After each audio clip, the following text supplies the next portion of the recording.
Hello you all, you're watching PRL Cues. Let's get into the topic. ఈరోజు మనం ఒక మంచి బుక్ని రివ్యూ చేద్దాం. And the book name is how the sea became salty. ఈ book a great famous writer Sudha Murty చేత రచించబడింది. ఇది ఒక ఫిక్షనల్ స్టోరీ. ఈ స్టోరీ 4 చాప్టర్స్గా విభజించబడింది. Chapter 1. A long time ago, sea water was sweet and drinkable. How it became salty is a remarkable story. కొన్ని సంవత్సరాల క్రితం సముద్రపు నీరు త్రాగడానికి అనుకూలంగాను మరియు మధురంగాను ఉండేది. మరి ఆ నీరు ఇప్పుడు ఎలా ఉప్పుగా మారిందో తెలుసుకుందామా? చలో, let's get into the story. Sridhar was an orphan. He stayed with his brother Keshav and his sister-in-law Leela. ఒక ఊరిలో శ్రీధర్ అనే వ్యక్తి ఉండేవాడు. అతడు తన అన్న అయిన కేశవ్ మరియు తన వదిన లీలా వద్ద కలిసి ఉండేవాడు. While Keshav was quiet and kind, Leela was mean and selfish. She resented Sridhar stayed with them.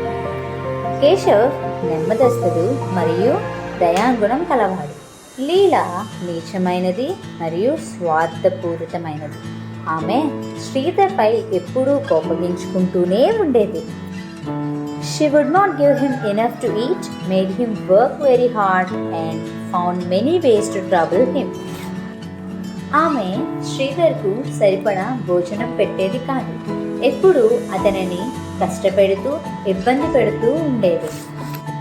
Keshav could never gather the courage to stop his wife from treating his brothers so badly. Keshav తన భార్య తన తమ్ముడిని ఇబ్బంది పెట్టే విషయంలో తన భార్యను ఎదుర్కొంచే ధైర్య సాహసం చేయలేకపోయాడు. One day, Leela told Sridhar to get firewood. Obediently, he went to the nearby forest with his axe and chopped some wood. Then he bundled the sticks and returned just as it was getting dark. ఒకరోజు లీలా శ్రీధర్ని కట్టెలు తీసుకురమ్మని చెప్పింది.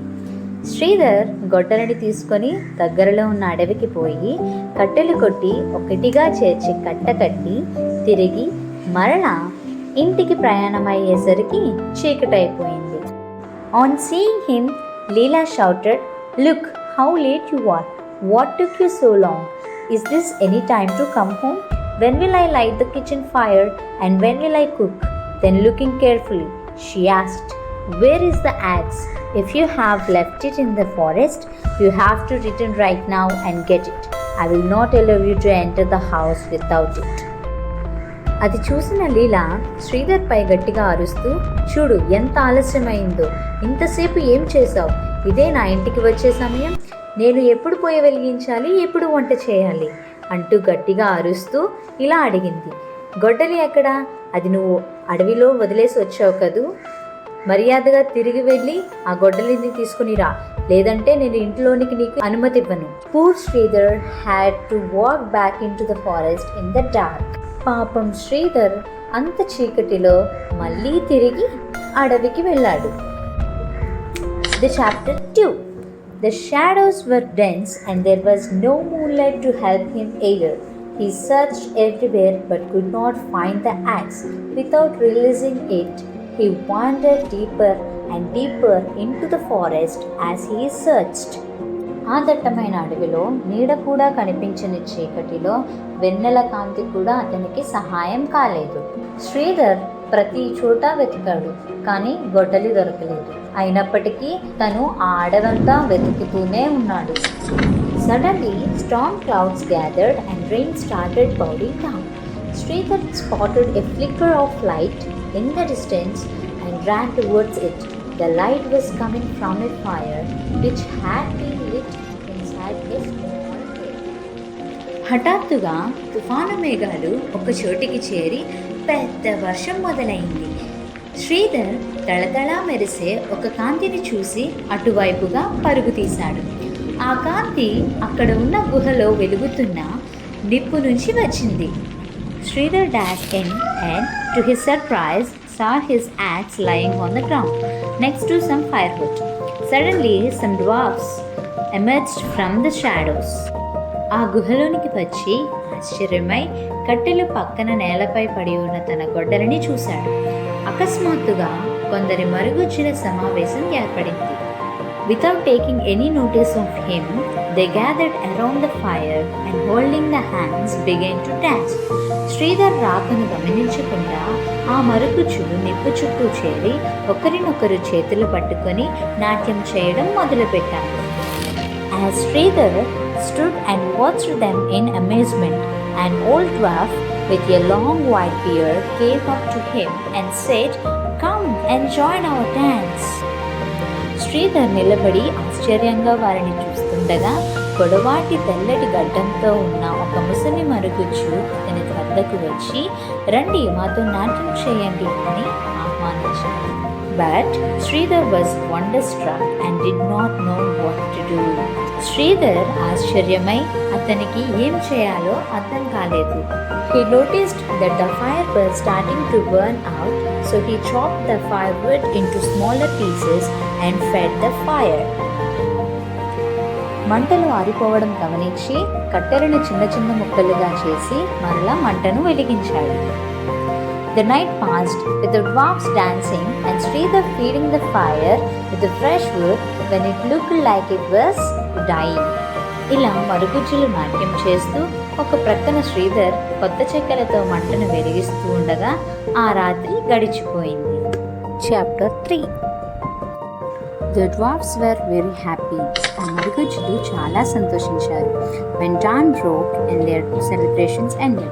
ఇటు తెల్లవారుజామైంది, అటు మరుగుజ్జుల యొక్క వేడుకలు కూడా ముగిశాయి. One of them came up to Sridhar and said, "You helped us so much last night. We have a gift for you. Here is a fan. Whenever you desire something, just wave the fan gently and ask for it. When you have got enough, just whisper, 'Enough, enough, enough,' and it will stop producing the objects." Saying this, he handed Sridhar what looked like an ordinary fan. వారిలో ఒకరు శ్రీధర్ దగ్గరకు వచ్చి, "రాత్రి మీరు మాకు చాలా సహాయం చేశారు. మీ కొరకు మా దగ్గర ఒక బహుమతి ఉంది. ఇదిగో ఈ మాయా చేతి ఫ్యాన్. మీరు ఏదైనా కోరుకున్నప్పుడల్లా ఈ ఫ్యాన్ని మెల్లగా ఊపుతూ మీకు ఏం కావాలో కోరుకోండి. మీకు తగినంత దొరికినప్పుడు చాలు చాలు చాలు అని మెల్లగా అనండి. అది వస్తువులను ఇవ్వడం ఆపేస్తుంది" అంటూ చూడడానికి సాధారణంగా కనిపించే ఆ మాయా ఫ్యానుని శ్రీధర్కి ఇస్తాడు. Then the group of dwarfs swiftly melted into the forest. తరువాత ఆ మరుగుజ్జుల సమూహం అడవిలోనికి వెళ్ళిపోయింది. Sridhar could not believe his luck. Just to try out the fan, he waved it in the air and said, "Get me a hot milk." As soon as he said this, dishes started falling from the sky, each filled with all kinds of delicious food. Sridhar తన అదృష్టాన్ని నమ్మలేకపోయాడు. ఆ మాయా ఫ్యానుని ప్రయత్నిద్దామని దానిని గాలిలో ఊపుతూ, "నాకు వేడి వేడి భోజనం పెట్టండి" అని కోరాడు. ఇలా కోరాడో లేదో ఆకాశం నుండి వంటకాలు పడడం ప్రారంభించాయి. ప్రతి వంటకంలోని అన్ని రకాల రుచికరమైన పదార్థాలతో నిండి ఉన్నాయి. Sridhar whispered hurriedly, "Enough, enough, enough," and the dishes stopped appearing. Sridhar sat down and ate a hearty meal, his first in many years. వెంటనే తన కావలసినవన్నీ వచ్చేసరికి ఇక చాలు చాలు చాలు అని హడావిడిగా పలకడం మొదలుపెట్టాడు. వెంటనే అవి ఆగిపోయాయి. చాలా ఏళ్ల తరువాత అంత మంచి భోజనం దొరికినందుకు శ్రీధర్ ఆ భోజనాన్ని ఆస్వాదిస్తూ తిన్నాడు. Then he lay in the shade of a large tree and pondered what he should do next. తరువాత అతను ఒక పెద్ద చెట్టు కింద పడుకుంటూ ఈ మాయా ఫ్యాన్తో తరువాత ఇంకేం చేయాలో అని ఆలోచిస్తూ ఉన్నాడు. He decided not to go back to his brother's house. Instead, he went to a beautiful town near the sea, and there he built a house, made money, and never wanted for anything thanks to the magic fan. శ్రీధరిక తన నాన్న కేశవ్ ఇంటికి వెళ్ళకూడదని నిర్ణయించుకున్నాడు. అందుకు సముద్రం దగ్గరలో ఒక అందమైన పట్టణానికి వెళ్ళి అక్కడ ఒక ఇల్లు కట్టుకొని డబ్బు సంపాదించి ఆ మాయా ఫ్యాన్కి ధన్యవాదాలు చెప్పారు. When Keshav and Leela heard that Sridhar was now living in a town near the sea and was very prosperous, they became jealous. They quickly packed their bags and went to meet him. Sridhar, who had always been very fond of his brother, greeted them politely and asked them to spend as much time as they wanted in his house.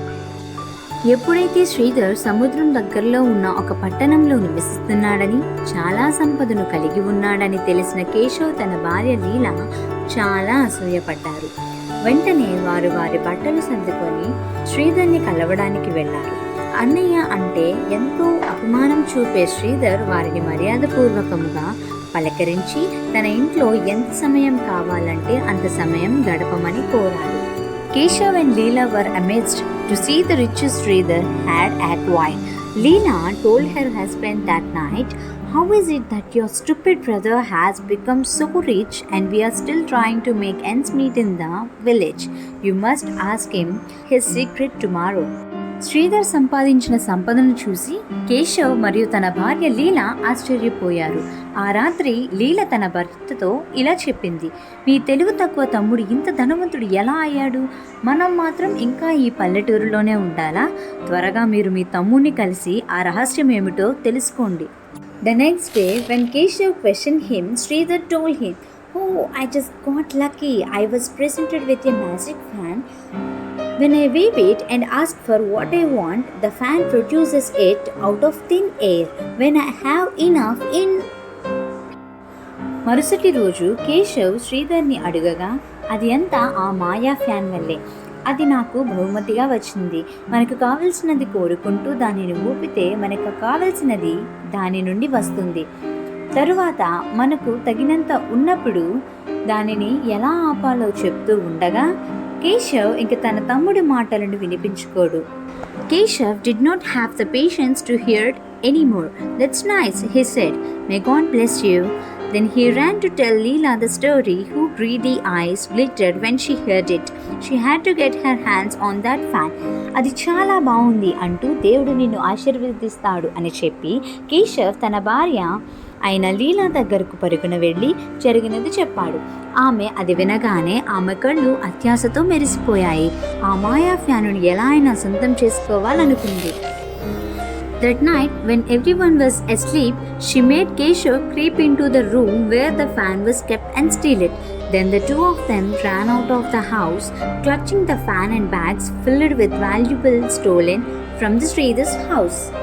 ఆ రాత్రి అందరూ నిద్రిస్తున్న సమయంలో లీలా కేశవ్ను మాయా fan ఉన్న రూములోనికి తీసుకుని పోయి ఆ మాయా ఫ్యానును మరియు శ్రీధర్ ఇంట్లో ఉన్న అమూల్యమైన వస్తువులను దొంగిలించి ఆ ఇంటిని వదిలి వెళ్ళిపోయారు. Chapter 4. They ran till they reached the harbor. A big ship was just about to leave. హార్బర్కి చేరుకునేంత వరకు వారు పరుగు తీశారు.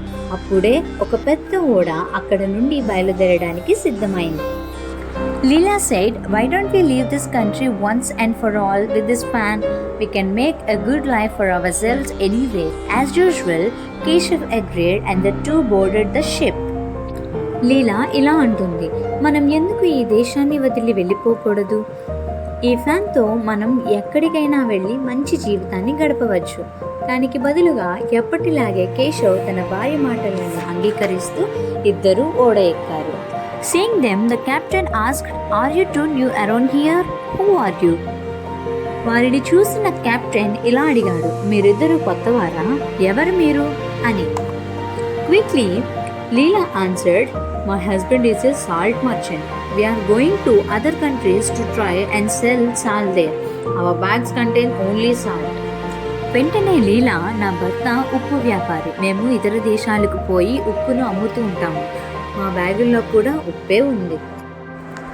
At lunchtime the next day, the cook of the ship came and complained to the captain, "My new helper boy left the sack of the salt at the harbor. We are without any salt in the kitchen. How will I serve food to the passengers?"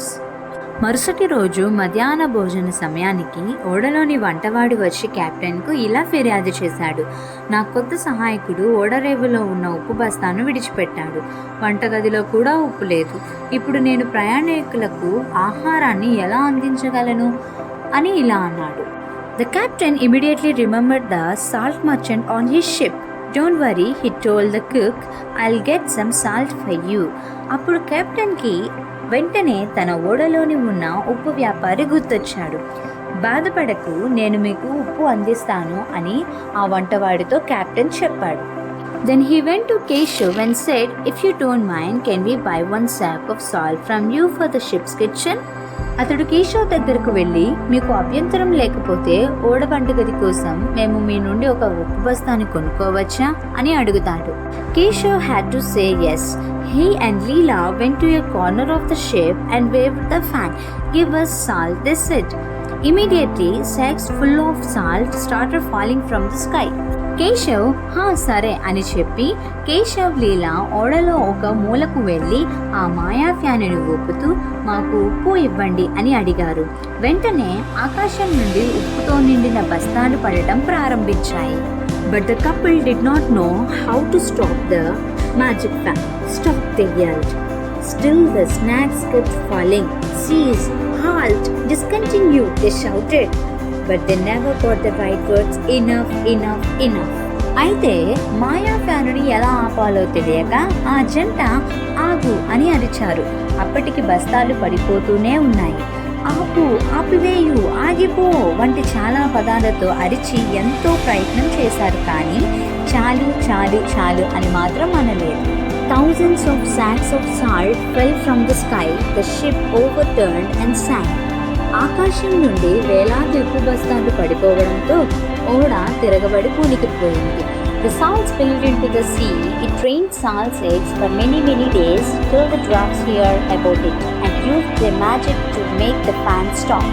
But by then the sea was full of salt, which had all dissolved in the water, and the sea remained salty forever after.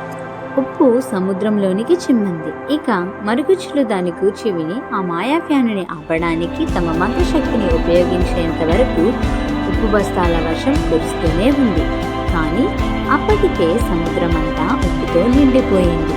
ఇలా ఆ ఉప్పు నీటిలో కరిగిపోయి సముద్రం ఎప్పటికీ ఉప్పు నీటిగా మారిపోయింది. This is the how the sea became salty.